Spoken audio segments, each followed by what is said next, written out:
Assalamualaikum warahmatullahi wabarakatuh.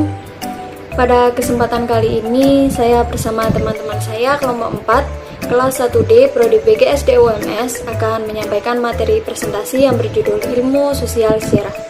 Sebelumnya, saya akan memperkenalkan anggota kelompok 4 yang terdiri dari Sofi Amaranisa, yang kedua Rizka Kodrianisa Absari, yang ketiga Rizka Yulia Ayu Lestari, yang keempat Fadila Latifah, yang kelima Siva Branintia Nastiti, yang keenam Denara Nuraini, yang ketujuh Gilang Nur Habib, dan yang ke-8 dengan saya sendiri Apriliana Salsabila. Selanjutnya pada materi pertama akan disampaikan oleh salah satu teman saya, Sofi Amaranisa. Pengertian ruang lingkup sejarah. Istilah sejarah berasal dari bahasa Arab yaitu sajarotun yang artinya pohon kayu. Pengertian pohon kayu di sini ialah adanya suatu kejadian, perkembangan atau pertumbuhan dalam suatu hal, dalam suatu kesinambungan. Selain itu, ada pula peneliti yang menganggap bahwa sajarotun tidak sama dengan sejarah. Walaupun demikian, diakui bahwa ada hubungan antara sejarah dan sajarotun. Dengan demikian, pengertian sejarah yang dipahami saat ini yaitu dari alih bahasa Inggris yang berasal dari kata history. Setelah menelusuri arti kata sejarah yang dikaitkan dengan sajarotun dan dihubungkan dengan history, dapat disimpulkan bahwa pengertian sejarah yaitu sebagai cerita atau kejadian yang benar-benar terjadi pada masa lampau. Kemudian Depdiknas memberikan pengertian bahwa sejarah yaitu sebagai mata pelajaran yang menanamkan nilai-nilai dan pengetahuan dalam proses perkembangan dan perubahan masyarakat Indonesia dan dunia dari masa lalu sampai masa kini. Pada dasarnya, para ahli membagi peranan dan kedudukan sejarah yang terbagi atas 3 hal, yaitu pertama, sejarah sebagai peristiwa. Sejarah sebagai peristiwa sering disebut sebagai sejarah kenyataan dan sejarah serba objektif. Kedua, sejarah sebagai ilmu, karena di dalamnya memiliki batang tubuh keilmuan dan metodologi yang spesifik. Yang ketiga, sejarah sebagai cerita. Pada hakikatnya, sejarah merupakan hasil rekonstruksi sejarawan terhadap sejarah berdasarkan fakta-fakta sejarah yang dimilikinya. Samsudin dan Brooke mengelompokkan sejarah sebagai berikut. Pertama, sejarah sosial. Kedua, sejarah ekonomi. Ketiga, sejarah kebudayaan. Keempat, sejarah demografi. Kelima, sejarah politik. Keenam, sejarah kebudayaan rakyat. Ketujuh, sejarah intelektual. Kedelapan, sejarah keluarga. Kesembilan, sejarah etnis. Kesepuluh, sejarah psikologi dan psikologi histori. Kesebelas, sejarah pendidikan. 12, sejarah medis. Tujuan dan kegunaan sejarah. Mengenai fungsi dan kegunaan sejarah, sejak zaman klasik, para penulis sudah banyak memberikan penegasan bahwa sejarah selalu mempunyai use value bagi kehidupan manusia. Secara rinci dan juga sistematis, Noto Susanto mengidentifikasi 4 jenis kegunaan sejarah, yakni fungsi edukatif, fungsi inspiratif, fungsi instruktif, dan juga fungsi rekreasi. Yang pertama, fungsi edukatif. Sejarah membawa dan mengajarkan kebijaksanaan ataupun kearif-arifan. Yang kedua, fungsi inspiratif. Dengan mempelajari sejarah, dapat memberikan inspirasi ataupun ilham. Yang ketiga, fungsi instruktif. Dengan belajar sejarah, dapat berperan dalam proses pembelajaran pada salah satu keterampilan tertentu, seperti navigasi dan juga jurnalistik. Yang keempat, fungsi rekreasi. Dengan belajar sejarah, dapat memberikan kita rasa kesenangan maupun keindahan. Sejarah singkat mengenai perkembangan ilmu sejarah. Sejarah merupakan disiplin ilmu sosial tertua yang ada di dunia. Kemunculan sejarah baru terasa pada abad ke-19. Awal mula munculnya ilmu sejarah dapat ditarik dari historiografi Eropa. Sebenarnya sejarah sudah lama ada, khususnya di Yunani. Ada satu tokoh yang bernama Herodotus dengan karyanya The History of Persian Wars yang membuatnya menjadi bapak sejarah dan juga bapak antropologi. Sejarah mempunyai ciri unik di setiap zamannya.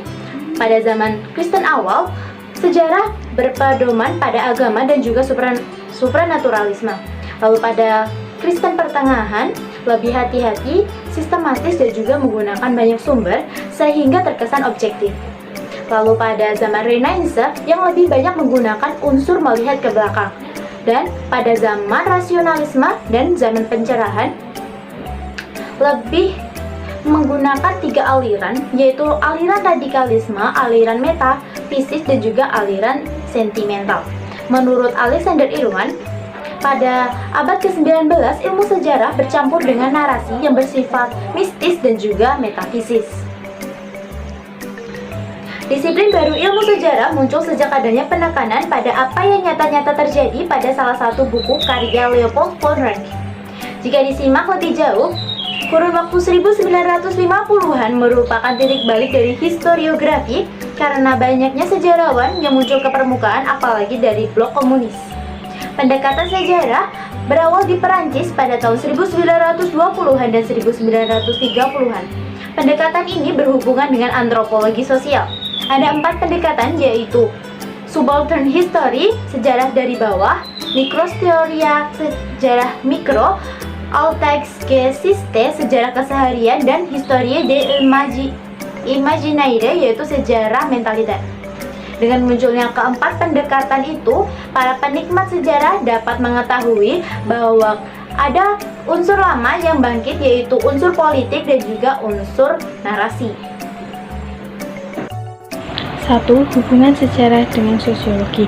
Perubahan sosial jelas menarik perhatian bukan hanya sejarawan tetapi juga sosiologiwan, sebab para sosiologiwan yang menganalisis berbagai persyaratan pembangunan pertanian di negara-negara yang berkembang untuk memperoleh kesan yang mereka kaji adalah perubahan waktu ke waktu yang bisa disebut dengan sejarah. 2. Hubungan sejarah dengan antropologi.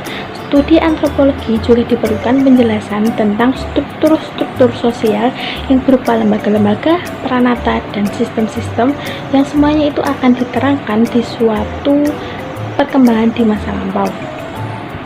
3. Hubungan antropologi budaya dengan sejarah. Makna kebudayaan telah semakin meluas karena semakin luasnya perhatian para sejarawan, sosiologiwan, mengkritis sastra, dan lain-lain. Perhatian semakin dicurahkan kepada kebudayaan populer, yaitu sikap-sikap dan nilai-nilai masyarakat awam. 4. Hubungan sejarah dengan psikologi. Dalam berbagai peristiwa sejarah, pelaku kolektif sangat mencolok, antara lain waktu mereka berhura-hura atau masa mengamuk. Alasannya terletak pada relasi antara psikologi dan ilmu sosial. 2 sejarawan Prancis menyebarluaskan praktik-praktik psikologi sejarah atau bisa disebut dengan historiopsikologi. 5. Hubungan sejarah dengan geografi. Hubungan ini dapat dilihat dari suatu aksioma bahwa setiap peristiwa sejarah senantiasa memiliki lingkup ruang dan waktu. Dengan demikian, jelas bahwa peranan spesial dalam geografi distrukturkan berdasarkan fungsi-fungsi yang dijelaskan menurut tujuan dan kepentingan manusia selaku pemakai. Di sini hubungan dimensi geografi dan sejarah tidak dapat dipisahkan secara kaku. 6. Hubungan sejarah dengan ekonomi. Sejarah ekonomi dapat dalam berbagai aspek pun menonjol, terutama setelah proses modernisasi, di mana hampir setiap bangsa di dunia memfokuskan pembangunan ekonomi. Sistem ekonomi dengan sendirinya menuntut pula pendekatan ilmu sosial seperti sosiologi, antropologi, ilmu politik, dan lainnya. Sebagiannya untuk mengkaji fenomena ekonomis di negara-negara berkembang perlu juga dipergunakan ilmu bantu seperti antropologi ekonomi, sosiologi ekonomi, ekonomi politik, ekonomi kultur, dan lain sebagainya. 7. Hubungan sejarah dengan ilmu politik. Politik adalah sejarah masa kini dan sejarah adalah politik masa lampau. Sejauh keduanya menuju proses yang cukup para aktor yang interaksinya serta perannya dalam usaha memperoleh apa, kapan, dan bagaimana. Konsep dalam sejarah satu perubahan istilah yang mengacu pada suatu hal yang menjadi tampil beda. Konsep ini penting bagi mahasiswa karena perlu diketahui, dipahami, dan diperoleh maknanya sebagai suatu dinamika kehidupan survival peserta didik dan dapat memberikan penyadaran untuk menghadapi masa kini dan masa depan. 2. Peristiwa, suatu kejadian menarik maupun luar biasa yang memiliki keunikan. Pembelajaran ini penting. Peserta didik bukan sekedar memahami peristiwa itu sendiri secara objektif, tetapi dapat ditelusuri dengan baik tentang sebab proses terjadinya dan dampak yang ditimbulkan dari peristiwa itu. 3. Sebab dan akibat, merujuk pada fenomena pendahulu yang mendorong terjadinya suatu perbuatan atau peristiwa berikutnya. Peserta didik perlu memiliki kemampuan untuk membedakan sebab umum yang merupakan faktor pendorong terjadinya suatu peristiwa dan sebab langsung yang merupakan kebetulan atau tabrakan yang memiliki pengertian tidak terduga namun bermakna. 4. Nasionalisme, keyakinan pada hakikat setiap bangsa memiliki hak dan kewajiban untuk membentuk dirinya sebagai negara. Nilai-nilai nasionalis penting diajarkan kepada peserta didik melalui pembelajaran sejarah nasional, karena tanpa penanaman nilai-nilai tersebut mana mungkin bangsa Indonesia dapat mempertahankan kesatuan dan persatuannya.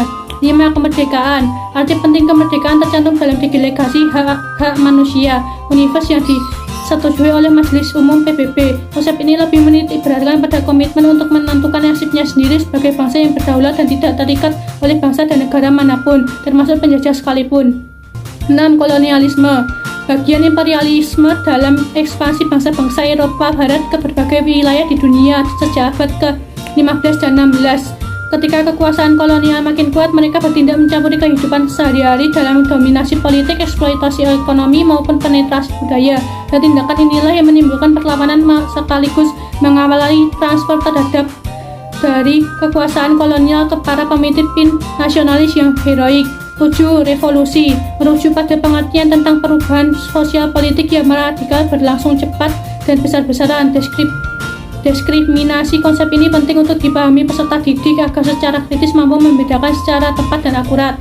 8. Fasisme, nama pengorganisasian pemerintah dan masyarakat secara otoriter oleh kediktoran partai tunggal yang memiliki rasa nasionalis sempit, rasialis, militeris, dan imperialis. Keunikan terletak pada pertentangan terhadap semua sektor kehidupan politik yang ada dan gaya operasi organisasinya. 9. Komunisme. Komunisme merujuk pada setiap peraturan sosial yang didasarkan pada kepemilikan, produksi, konsumsi, dan lahan diatur secara komunal atau bersama-sama. Isi pokok teori. Domino mengatakan jika salah satu negara Asia Tenggara jatuh dalam pelukan komunis, maka cepat atau lambat bangsa-bangsa Asia Tenggara lainnya akan jatuh pula pada pelukan komunis. 10. Peradaban. Suatu entitas kultural seluruh pandangan hidup manusia yang mencakup nilai, norma, institusi, dan pola pikir suatu masyarakat yang diwariskan dari generasi ke generasi.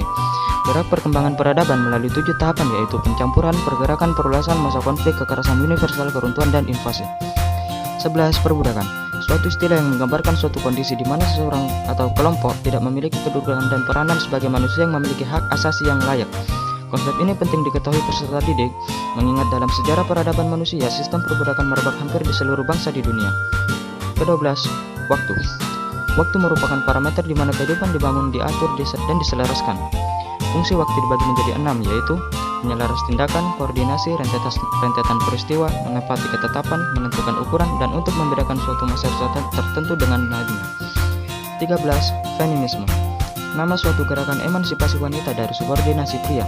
Gerakan ini tidak hanya mempertanyakan ketidaksetaraan wanita dengan pria, melainkan suatu gerakan struktur ideologis yang membuat kaum wanita selalu tidak diuntungkan oleh kaum pria. 14. Liberalisme. Doktrin yang maknanya hanya dapat diungkapkan melalui penggunaan kata sifat yang menggambarkan nuansa khusus. Pada umumnya, orang menafsirkan liberalisme merujuk pada kebebasan seluas-luasnya. Secara tradisional, konsep ini menyatakan bahwa keberadaan individu mendahului masyarakat. Terakhir, 15. Konversatisme.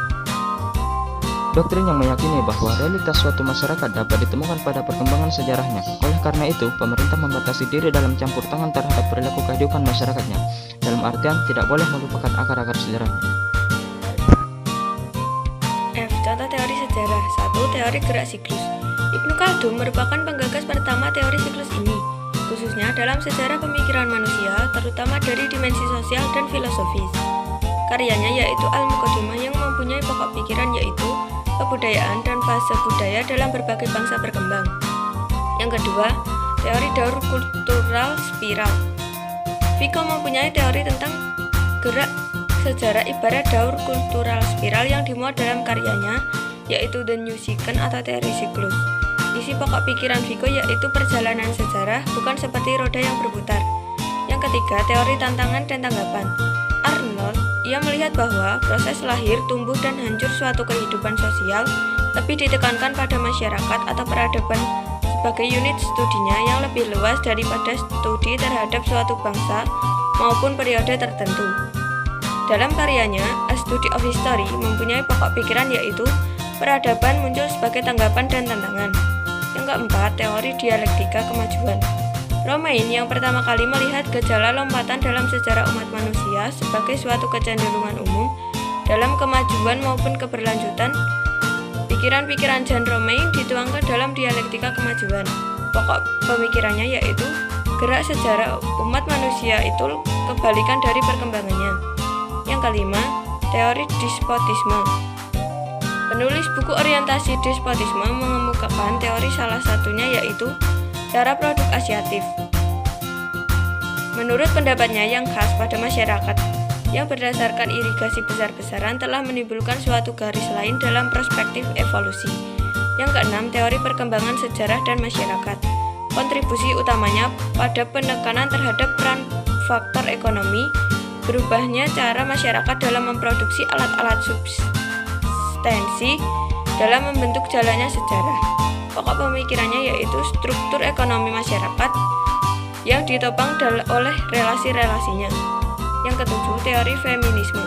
Mary adalah seorang pemikir wanita otodidak yang berani dan radikal.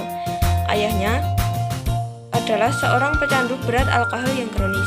Pokok pemikirannya yaitu masyarakat dan kaum pria telah membatasi kesempatan yang dimiliki wanita.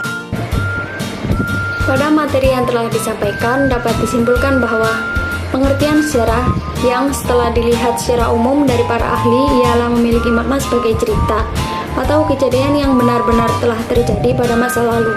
Dilihat dari pengertiannya tersebut, maka sejarah dapat dibagi menjadi tiga, yaitu sejarah sebagai peristiwa, sejarah sebagai ilmu, dan sejarah sebagai cerita. Tujuan dan kegunaan sejarah pada hakikatnya adalah memberi pelajaran bagi masyarakat sekarang untuk dapat mengambil pelajaran di masa lalu agar di masa depan menjadi lebih baik. Sejarah memiliki hubungan dengan ilmu-ilmu sosial lainnya, yaitu dalam objek kajiannya yang dapat dilihat dari sosiologi, antropologi, psikologi, antropologi budaya, geografi, ilmu ekonomi, dan ilmu politik. Maka ilmu-ilmu sosial dan sejarah saling berkaitan dan tidak dapat dipisahkan. Adapun konsep-konsep dalam sejarah yaitu perubahan, peristiwa, sebab dan akibat, nasionalisme, kemerdekaan atau kebebasan, kolonialisme, revolusi, fasisme, komunisme, peradaban, perbudakan, waktu, feminisme, liberalisme, dan konservatisme. Dan sejarah juga memiliki teori-teori dari para sejarawan, yaitu teori gerak siklus sejarah Ibnu Khaldun, teori daur kultural spiral Giambattista Vico, teori tantangan dan tanggapan Arnold Toynbee, teori dialektika kemajuan John Romain, teori despotisme Timur Wittfogel, teori perkembangan sejarah masyarakat Karl Marx, dan teori feminisme Wollstonecraft. Mungkin cukup sekian yang dapat kami sampaikan. Kami berharap hasil presentasi yang kami berikan bisa bermanfaat. Bila ada kesalahan, kami mohon maaf karena kesempurnaan hanyalah milik Allah. Akhirul kalam, wassalamualaikum warahmatullahi wabarakatuh.